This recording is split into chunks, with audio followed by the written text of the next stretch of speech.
Inamin ng kapuso aktres na si Barbie Fortesa na bagamat may kunting pagsisisi ay grateful siya sa kanyang pagganap sa karakter na Cara da teleseryeng Cara Mia.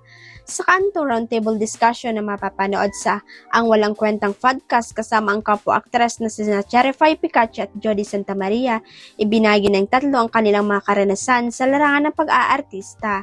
Ano po yung mga projects na gawa nyo po? Pero tingin nyo hindi nag-work in your favor pero maraming tinuro sa inyo? Tanong ni Direk JP Habak kina Cherry Pie, Jody at Barbie. Kanya-kanya naman ang pagkakwento sina Cherry Pie at Jody sa mga napagdaan nilang projects na bagamat maaari silang masabing mukhang tanga ay game pa rin sila at mahusay pa rin ginampanan ang mga rules. Pagkatapos ay binalingan naman ni Cherry Pie si Barbie para tanungin ang kanyang experience. Parang Cara Mia ba, sabi ni Barbie na umani ng tawanan at yawan mula sa audience. Tila hindi naman aware si Cherry Pie sa naturang teleserye kaya muli siyang nagtanong. Basta po yung may mukha po ako sa likod, sagot ni Barbie. Cara Mia po, yun na nga po, it paid the bills.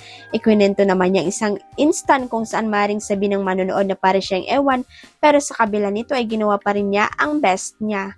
Pagbabahagi ni Barbie, may eksanaw kami, nasa footbridge kami, nag-away kami. Iisa lang po yung katawan, so ako yung katawan, atras abante ako ganyan.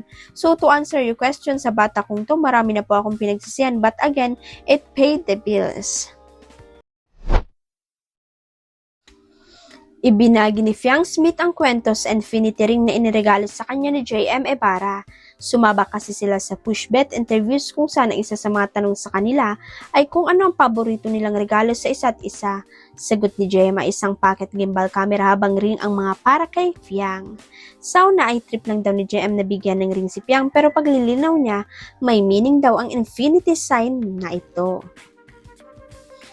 Nagtataka raw si Piang kung paano nakabili ng singsing si JM dahil magkasama raw sila buong araw nung naregaluhan siya ng binata. Magkasama kami buong araw so hindi ko alam kung paano siya nakabili ng singsing, sabi ni Fiang. Huwag kalimutan ang subscribe button at i-ring ang notification bell para sa latest chika updates.